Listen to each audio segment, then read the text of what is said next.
Mister Fiorenzo Bognin, tecnico del Montebello, al termine della finale del Trofeo Regione Veneto seconda categoria, vinta ai supplementari 3-1. Mister, è stata una partita pazzesca, la palla sembrava non voler entrare, sentiamo intanto la festa dei ragazzi.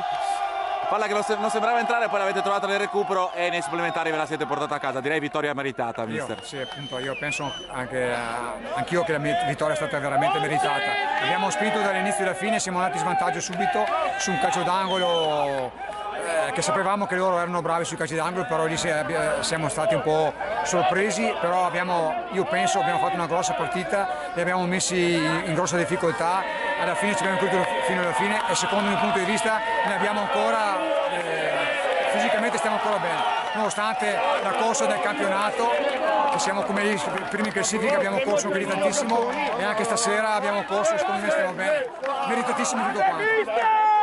Stefan Miloradovic, attaccante del Montebello, al termine della finale Trofeo Regione Veneto seconda categoria. Stefan, l'avete inseguita a lungo la partita, avete acciuffato il pareggio nel recupero, poi la tua doppietta bellissima nel supplementare, insomma, che ha deciso questa coppa. Che emozioni portare a casa il trofeo questa sera?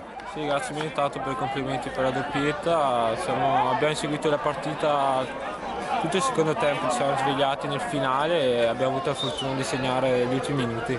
Emozione grande ovviamente. Più bello il primo o il secondo gol? Beh, il primo ovviamente, sono partito dalla fascia, che era arenare e è entrata dentro.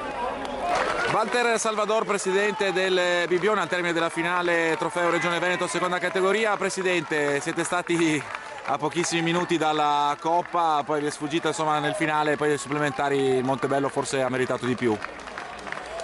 Diciamo che al 93esimo brucia, perché i ragazzi avevano fatto secondo me una partita eccezionale, abbiamo avuto l'occasione per chiuderla il 2-0 due volte e dopo loro sono una bella squadra, onestamente chiaramente i tempi supplementari noi eravamo un po' ridotti all'osso anche oggi, abbiamo fatto entrare dei ragazzi del 99 quindi non era facile, ma ai ragazzi non si può dire niente perché hanno tenuto duro fino alla fine e quindi sono molto contento. Sono contento che comunque mi pare che andremo in prima categoria lo stesso, perché questa squadra, il gruppo, la società ha fatto tanto e merita di stare in prima categoria, perché è 3 anni che ci proviamo e che soprattutto con i nostri ragazzi del settore giovanile.